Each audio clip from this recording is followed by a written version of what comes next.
New study from Wallet Hub ranking the best and worst states to drive in. So where does Colorado stand? 46. That's fifth worst. News 5's Katie Blaze continues our Driving Change series tonight, joining us in studio, and this was based on a number of issues. Yeah, that's right, guys. Cost of ownership and maintenance, traffic and infrastructure, safety, and access to vehicles and maintenance. Now, when it comes to safety, one big aspect we wanted to focus on, the number of cars that have been stolen in our area over the last few years. I'm told in 2019 there were over 3,100 cases of cars being stolen in Colorado Springs. In Pueblo, about 730.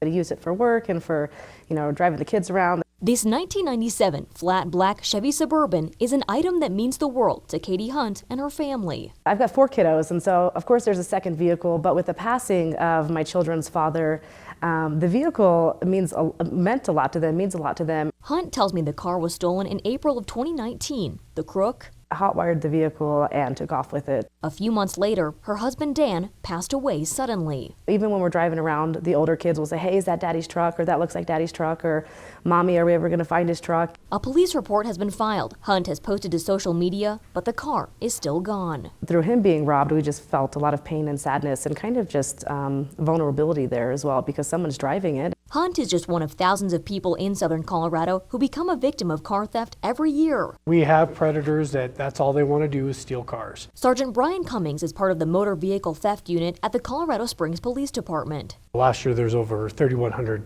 cases of motor vehicles being stolen, compared to about 2,700 in 2018. Sergeant Cummings says a lot of times people will leave their cars running, or what we know as puffers, which is what happened in this video provided by Springs Police. But he says there's also people that are hiding their key in their vehicle, giving crooks full access to that car once they break in. Not only is the owner of the car inconvenienced, when we do recover their cars, usually you have drug addicts and people that use their cars for sleeping, and usually those cars are trashed. Car theft is also a problem in Pueblo, but Officer Brandon Beauvais, a crime prevention officer with the Pueblo Police Department, says the city has seen some improvement. In 2019 alone, we had a 25% decrease in auto theft.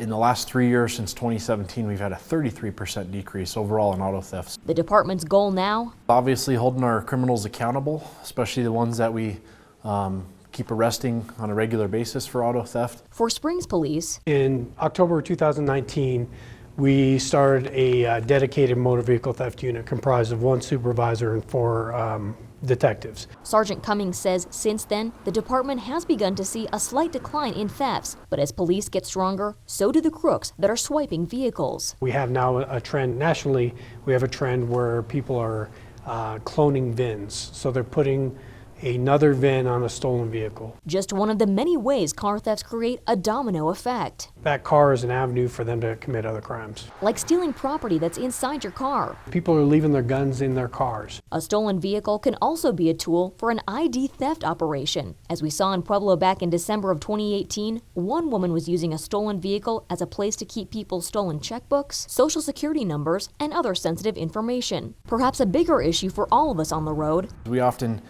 try to stop these auto thieves, and they take off fleeing from us, and that creates a huge traffic safety hazard for everybody in the community. They're going to drive reckless, they're going to drive careless, and they're going to endanger everybody's lives on that street. As for Hunt, she says her family's vehicle has been spotted several times across town in the last year by people in the community. She herself has hit the road to try and track it down. I spent about 3 hours driving around yesterday on an off day to find it, and nothing. So the search continues. We just want the vehicle home. And Hunt tells me she won't give up until it's found. I just feel like if we brought it home, it'd bring a little bit more closure to them.